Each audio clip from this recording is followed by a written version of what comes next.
It's not only coming, it has arrived. Ambassador Jenny is out today, so we're going to go with executive producer of the Young Turks, Irina Nikita, with a rare appearance. Yes, the mad Romanian, go! Hi. Hi, that's it. All right, God bless. Kanea-san2 asks, have you heard about Ray Kurzweil singularity hypothesis? Do you understand it and do you regard it as plausible? No, and I have no idea. Next. Psycho18C asks, which country, if any, do you think has done more to deal with the problem of greedy bankers and why? Oh, that's an easy one. Iceland. Jailed the bankers, nationalized the banks, took them over, gave the people of Iceland the money that they needed, basically kicked the bankers' asses. And what happened? Rough times in the beginning, now the fastest growing economy in Europe. That's how you regulate on the banks, literally. Next. Kurt Art Washington asks, who would you replace Bernanke with? I love this one, because Bernanke's about to step aside. Could you imagine Dylan Ratigan? Now that would be a fascinating head of the Federal Reserve, and I think we'd have a slightly different system. We've got a couple of other options. My guess is I'm not likely to win that out. You know who's leading candidate on the list right now? Tim Geithner.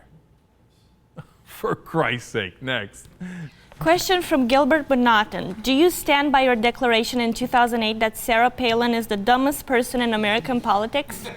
Well, Gilbert, great question. At the time, I have to confess that I wasn't as familiar with Louis Gohmert as I should have been. It's a tough contest. It's a tight race throughout. It's still a tight race. But right now, I've got Louis as making the biggest Gohmert's pile. Yes, Gohmert over Palin a little bit. I don't know if they'd like that. Next. Jeremiah Josephs asks Cenk, most smartphones have the Skype eye above screen. Do you think the NSA has the capability to look through those at any time?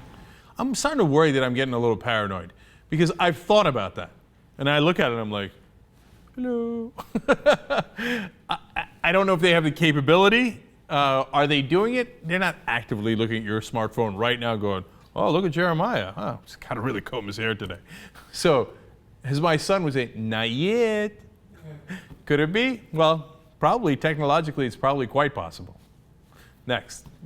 Mohammed Lone asks, if the Young Turks never happened, where will you be right now? Wrong. Young Turks will happen under any circumstance. I'd be at the Young Turks. Next. Jay Kessler, the sad part of my day when I've watched the entire The Young Turks playlist. When are you guys moving to a 24-hour network format? As my son would say, not yet.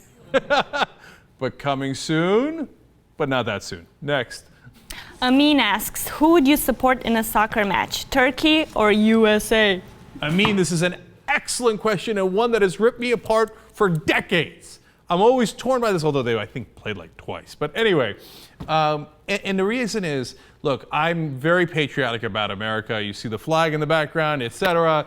And once I said to my mom, oh, I bleed red, white, and blue. And she was like, oh, devastated. She's like, oh, I really wish you hadn't said that, right? Okay. But America wins a million things. We're number one. And number 37 in healthcare. But anyway, Turkey's a smaller country. Although I remember chanting when I was a young kid at Turkish American Day parades, Turkey's the biggest, there is no other country that's big. Turns out that's also not accurate. So given that Turkey's more of an underdog, not necessarily in soccer, but nonetheless more of an underdog overall, how much the Turks would celebrate. Like here in America, America wins the World Cup, everybody's like, oh really? What sport is that? Right? Whereas in Turkey, it would be the greatest celebration in Turkish history. So I go with Turkey. Next. From Mike Thompson, please explain the difference between an American life and a non-American life. Now, Mike, a lot of people ask this, right? When we do stories about drones, etc., and I distinguish between Americans and non-Americans. To me, of course, there's no difference. And, you know, I'm always saddened when I see people say, like, I don't care about what happens in Yemen. Like they're somehow different human beings. You know, we're all Homo sapiens, right? We're the same. We're human. They love their kids just as much as we do, presumably love their mother-in-laws just as much as we do.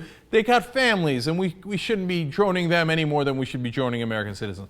But I make a distinction on the show all the time. Why? Because it's legally and constitutionally here in the United States it does make a difference. And then the government could be in violation of some of our laws, and that could be a way to stop the droning if it is illegal if you do it to U.S. citizens that happen to be abroad. That's why I often make the distinction, so that we can stop the bad parts of the program, the signature strikes, the double taps, etc.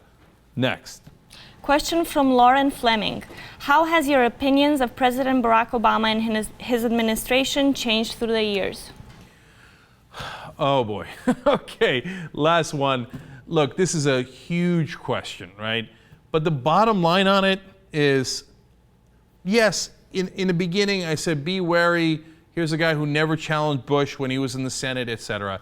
Although he appeared to be more progressive and more in favor of reform than Hillary Clinton and the rest of the establishment Democrats. Now that obviously turned out to be deceptive. He was not at all interested in change. But the thing that I really underestimated and what I've changed on in terms of President Obama is the depths of his political selfishness.